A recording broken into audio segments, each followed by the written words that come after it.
Life of Sri Ramanujacharya. Sri Ramanuja lived a very long life of 120 years from 1017 to 1137 AD. He was born as a son of learned Vedic Brahmana named Asuri Keshavacharya and his wife Kantimati. Keshavacharya lived in the village of Sri Perumbudur, situated about 30 miles to the southwest of the modern city of Madras. As Keshavacharya had no child, even after several years of marriage, he went with his wife to the sacred shrine of Parthasarathi at the place called Tiruvallikeni, known today as Triplicane. In the course of his austere practices, he got in dream the commandment of the Lord, O Keshava, I am much pleased with your observance of Dharma and steadfast devotion. Be not anxious. I myself shall be born as your son. Prompted by evil motives and unable to know the true purport of the teachings of the scriptures, men are considering themselves to be the Godhead, and out of pride they are becoming wicked and perverse. So unless I incarnate myself as an Acharya, they are doomed. Go back home with your wife. Your desire will be fulfilled. According to this divine promise, a child was born to the couple. As he had the divine marks of Vishnu, he was named Ramanuja, that is Rama Anuja, the brother of Rama, that means Lakshmana. From his early childhood, Ramanuja showed signs of his prodigious intellect. By hearing lessons even once from his teacher, he could master them. As he grew up, his devotional potentialities too expressed themselves in the form of great attraction he felt for devotees.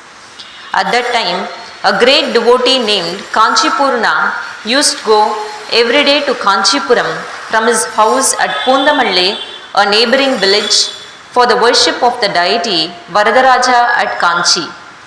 His way was through Sri Perumbudur by the side of Ramanuja's house. One evening, Ramanuja invited him to take food at his house. Being a man of low caste, Kanchipurna felt much hesitation, but finally he accepted to go.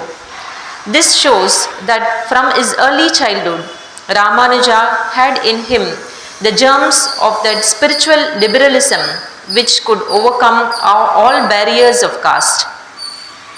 When Ramanuja was 16, Keshavacharya got him married to a girl named Rakshagambal. But about a month after, Keshava died, leaving the whole family plunged in grief. To be weaned away from the memory of this unfortunate event, as also for facilitating the higher education of Ramanuja, the family moved to the neighboring well-known town of Kanchipuram.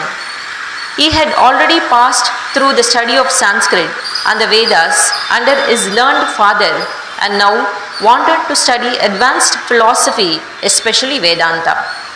At Kanchi, there was a great philosopher named Yadava Prakasha, who was considered an authority on Advaita Vedanta.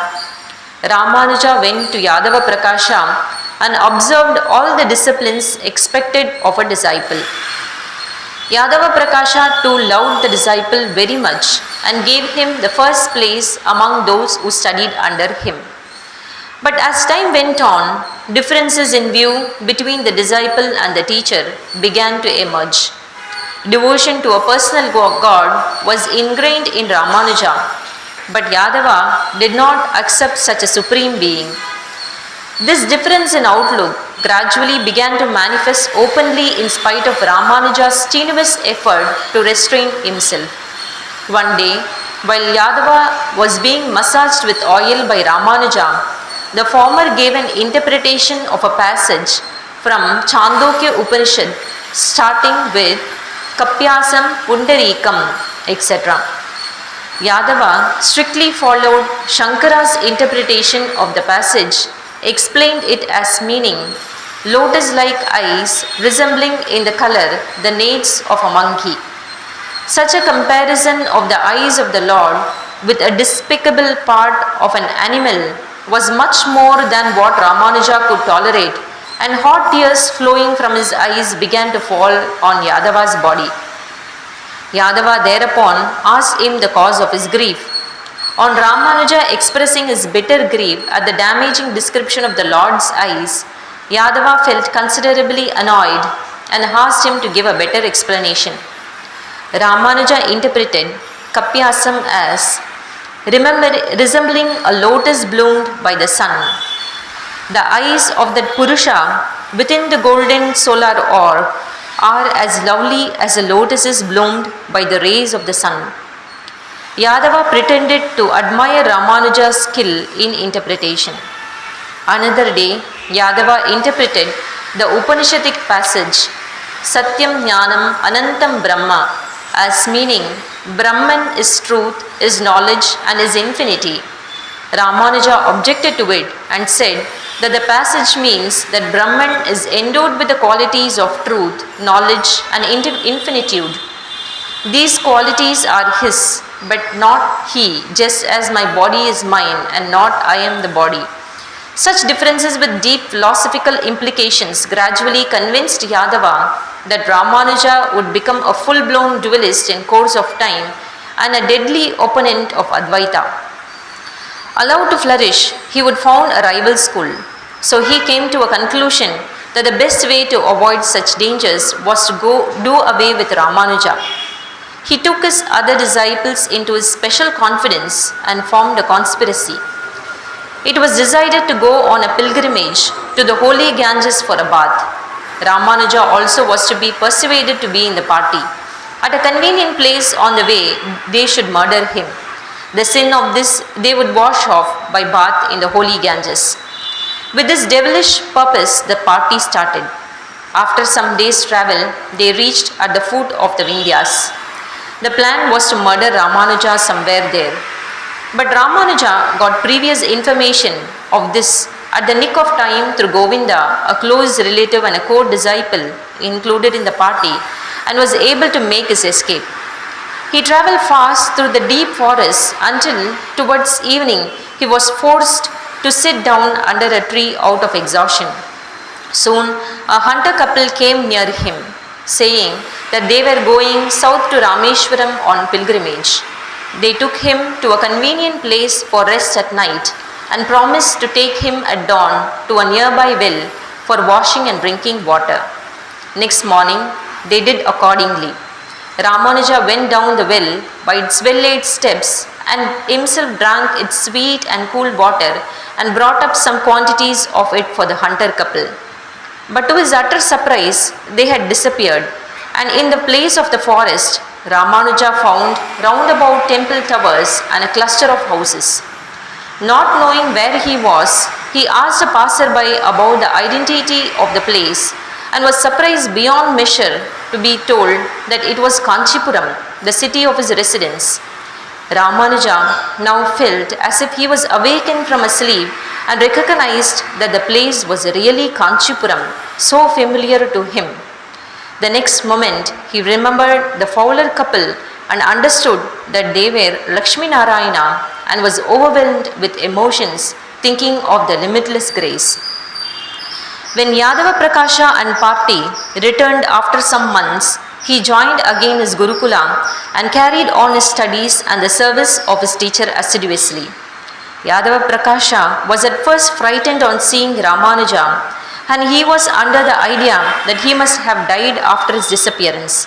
But seeing Ramanuja's humility, he took it for granted that the former knew nothing about his evil designs. He behaved very lovingly to Ramanuja and began instructing him in Vedanta. But differences of interpretation soon arose again between these two. One day, Yadava Prakasha was interpreting the Upanishadic passage, Sarvam Kalvidam Brahma, Neha Nanasti Kinchana. All this is Brahman.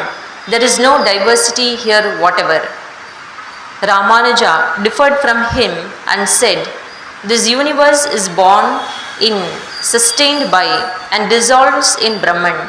Meditate thus on him. The things in the samsara are not existing severally, but as pearls strung on a thread. They are interpenetrated by Brahman and held as an unity without imparting their manifoldness. This interpretation of Ramanuja generated a violent fit of annoyance in Yadava Prakasha. He asked Ramanuja to get away from his Gurukula. In obedience to the teacher, he took leave of him after worshipping his feet in all reverence. This marks the watershed in the life of Ramanuja. The Vaishnava tradition attributes this break of Ramanuja from Yadava Prakasha to the prayer of a great saintly scholar, Yamunacharya, who was the leader of the Vaishnava community at Srirangam at that time. Hearing from devotees that Ramanuja would become a worthy successor to him, he came to Kanchipuram to meet him, but seeing him in the company of the hostile Yadava Prakasha, Yamuna had only a look at him from a distance. Then he prayed to Lord Varadaraja to turn Ramanuja's mind in the right direction and secure him for the leadership of the Vaishnavas. Sometime after this breakaway of Ramanuja from Yadava, the news about it reached Yamuna through some devotees from Kanchi who had come to Srirangam to see Yamunacharya, who had just recovered from a serious illness which brought him to the brink of death. This news overjoyed Yamunacharya, for he was every day praying to Sri Ranganatha that Ramanuja might be brought to Srirangam to lead the Vaishnava community. So on hearing about Ramanuja's breakaway, he sent a senior disciple of his by name Mahapurana to persuade Ramanuja to come to Srirangam. After 4 days' walk, Mahapurana reached Kanchi and first conferred with the devotee Kanchipurana about the mission on which he had come, and then went to Ramanuja. Ramanuja, on hearing that Yamuna's health was sinking, followed Mahapurana to Srirangam. After 4 days of travel, they reached Tiruchirappalli in the neighborhood of Srirangam. They saw there a long funeral procession. They were informed that Yamuna had again taken seriously ill and died, and his body was being taken for cremation. In utter sorrow and disappointment, Ramanuja went to see the dead body of the greatest among Vaishnavas. As he gazed on the body, he found that 3 fingers of the dead saint's right hand were folded and clenched. This, he thought, was meaningful. He asked the devotees who were crowding around whether the dead saint's fingers were clenched like that while living too. He got a negative reply. Therefore, Ramanuja guessed by intuition that the clenched fingers represented his 3 aspirations and his message to Ramanuja. Then he gave out one after another the following declarations. Remaining always in the Vaishnava fold, I shall arrange for a commentary on Nammalvar's Thiruvaimozhi and then preach the doctrine of self-surrender. The second one, taking into the consideration all the interpretation, I shall, for the well-being of the people, write the Sri Bhashyam, which will establish the knowledge of reality. The third, in honor and memory of the great Parasara, who produced the Vishnu Purana, I shall leave behind a great Vaishnava by that name. As he gave out these 3 declarations, the fingers of the dead saint relaxed and got straightened one by one. After the funeral was over, Ramanuja immediately returned to Kanchi with a serious mood reflecting on his face. Reaching Kanchi, he spent all his time in the service of Varadaraja and in the company of the devotee Kanchipurana, bestowing very little attention to his family affairs, which caused much distress to his wife Rakshakambal. She could not also stand his tendency to break caste rules in showing devotion to holy men. Ramanuja wanted to accept Kanchipurana as a spiritual teacher, but the latter, in all humility, did not accede to his request. Ramanuja prayed to him to get a message on this matter from Lord Varadaraja. Next day, Kanchipurana communicated to him that the Lord had asked him to tell Ramanuja that he was to be initiated by Mahatma Mahapurana. Ramanuja immediately started for Srirangam to meet that great soul. By this time, by a divinely ordained coincidence, Mahapurana had already started for Kanchi to persuade Ramanuja to go over to Holy Srirangam. It was 1 year since Yamuna had passed away, and his disciples and devotees could find no other way to fill up the void than by inviting Ramanuja to take up that position. After travelling for 4 days, he met Ramanuja near the temple of Vishnu at Madurantakam. At Ramanuja's pressing request, Mahapurana admitted Ramanuja officially into the Vaishnava fold by impressing the seal with Vishnu's conch and discus on both his arms and imparting the Vaishnava mantra to him. Then both of them together went back to Kanchipuram. For 6 months they stayed at Kanchipuram, during which time Ramanuja learned from Mahapurana the supremely sacred 4000 Tamil verses known as Nalayira Divya Prabandham.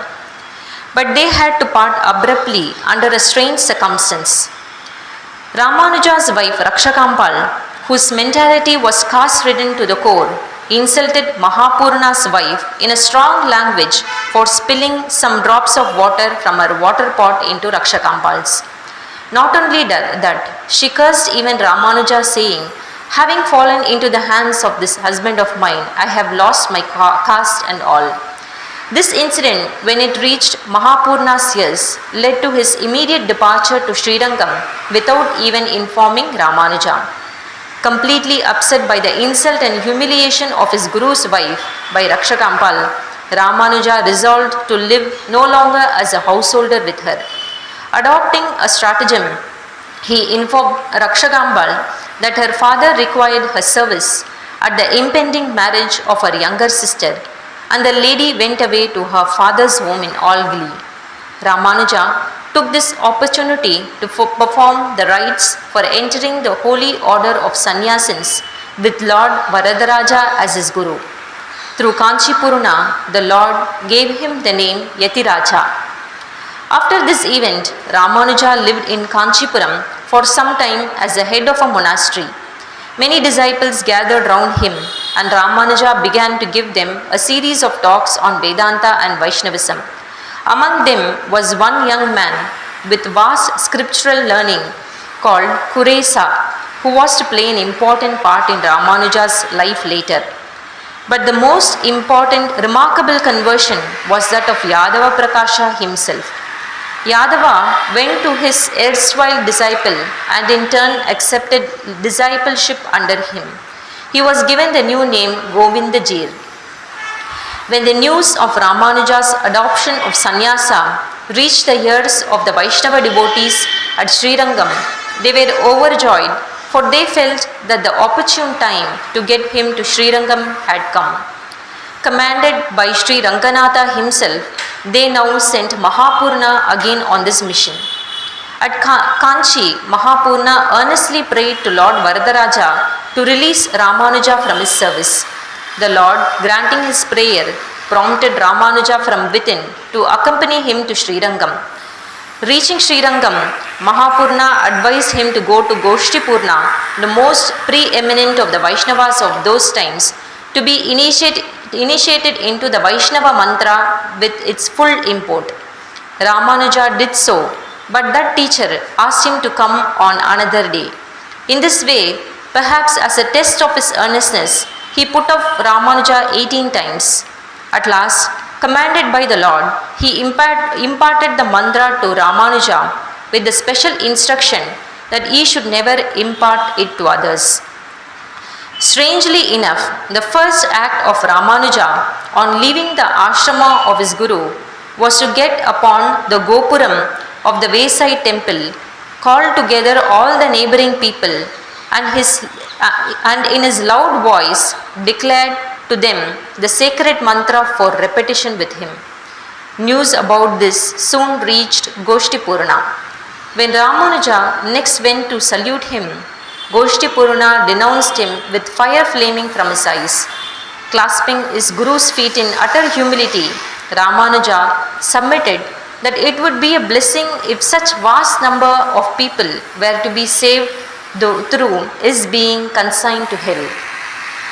This large-heartedness of Ramanuja touched the heart of Goshtipurna to the core, and he immediately prostrated himself before Ramanuja and declared that thereafter Ramanuja was his guru and not the reverse. After this full initiation into the Vaishnava cult, Ramanuja had a quick but thorough training in all the aspects of Vaishnavism under the 5 disciples of the late Yamuna. These 5 were Kanchipurna, Mahapurna, Goshtipurna, Maladhara and Vararanga. Through the disciplining under these 5, Ramanuja became Yamuna himself as it were.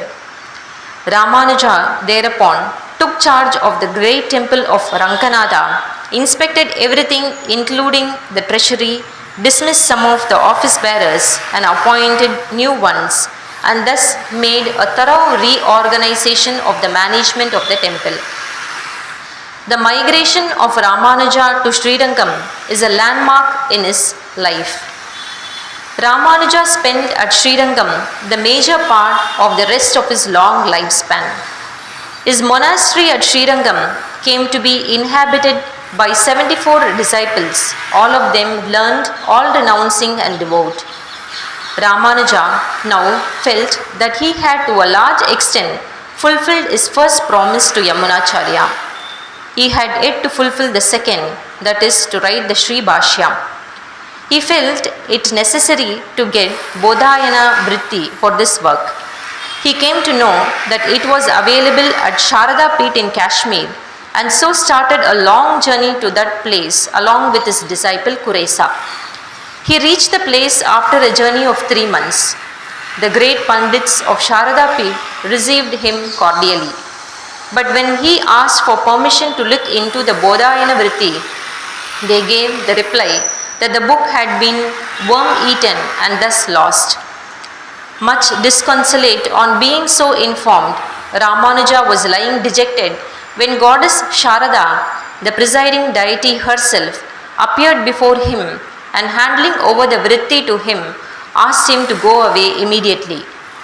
On the Pandits discovering the loss of the book, some strong ones among them overtook him and wrestled the book from him. Ramanuja was however consoled when Kuresa informed him that during the nights he was studying the book and that he thus knew the whole of it by heart. On reaching Srirangam, Ramanuja set himself to write the commentary now famous under the name Sri Bhashya. Kuresa checked it whether that was dictated was faithful to Bodhayana's ideas. After completing the Sri Bhashya, accompanied by a large number of disciples, Ramanuja went on an all-India pilgrimage, which was also of the nature of Digvijaya, confronting philosophers of other schools of thought and spreading Vaishnavism among them. In the course of this victory tour, Ramanuja, however, had to face defeats by divine intervention on 2 occasions. In Tirupati, he succeeded, but he failed in his effort in this direction at 2 places, at the great temple of Ananta Padmanama at Tiruvandrum and of Jagannatha at Puri. It is said that in both these places, at the earnest prayer of the devotees, the Lord threw him away to a distance of several miles while he was asleep. In both these places, the emblems and rituals followed were those of the ritualistic code, and Ramanuja's idea was to change these into the Pancharatra code, which the Sri Vaishnavas followed. Sometime after his return, he was able to fulfill his 3rd promise to Yamuna, namely, naming a worthy person after Parasara and Vyasa in gratitude for having produced Vishnu Purana. He could do this when a pair of twins was born to his disciple Kuresa. Ramanuja named the twins 6 months after their birth as Parasara and Vyasa. Parasara grew into a great saintly scholar and succeeded Ramanuja in later years as a leader of the Vaishnavas. Ramanuja lived for 60 more years, which he spent peacefully at Srirangam. He established the glory of Vaishnavism all over south before his exit at the age of 120. In the meantime, being beseeched by his devotees that his divine body should be with them always, he ordered an image of him to be made. He transmitted his own powers into that by breathing into the crown of the head. Then, addressing his devotees, he said, "My children, this is my second self. There is no difference whatever between this and myself. Casting aside the worn out body aside, I shall now reside in this new body." Then, keeping his head in the lap of his dear cousin Govinda and his feet on the feet of Andrapurna, and looking at the two wooden sandals of his own Guru, he entered into the eternal realm of Vishnu. It took place in the noon on the Saturday, the 10th day of the bright half of the moon of Magha of the year 1137 AD. Sri Ramanuja preached Vishishtadvaita. Vishishtadvaita says that the world is not unreal but a part of God. God is a supreme soul. Individual souls are parts of that, like sparks from a flame. We shall see the gist of his teachings. Worship holy men exactly as you would do in the case of your spiritual guru. Have sincere faith in the teachings of the great acharyas. Never be slaves to your senses. Be not satisfied with the acquisition of worldly knowledge. Go on reading repeatedly the books dealing with the greatness of God. Learn to treat all your feelings with indifference. Enjoy the utterance of the names and glories of God's devotees with as much relish as the utterance of God's names and glories. Bear in mind that he who renders service to God's devotees attains God speedily. Therefore, unless you dedicate yourself to the service of God and his devotees, you will not be saved. Devote a portion of a day, at least 1 hour, to the contemplation of the greatness of your spiritual guru, and sometime every day to the reading of the sacred writings of the Alvars or the Acharyas. Always seek the company of those that pursue the path of self-surrender to God. Do not associate with people who are always in quest of sense enjoyments, but mingle with the devotees of God to the extent possible. He who thus truly surrendered himself at the feet of God should not bestow any thought on his future, which is entirely at his disposal. For the least anxiety felt in that connection betrays the hypocrisy in his self-surrender. His present life is entirely determined by his past karmas, so it is not proper to grieve over it. Let not the performance of your duties be regarded as a means for achieving worldly ends, but consider it as a service rendered to the Supreme Being. Jayanthi.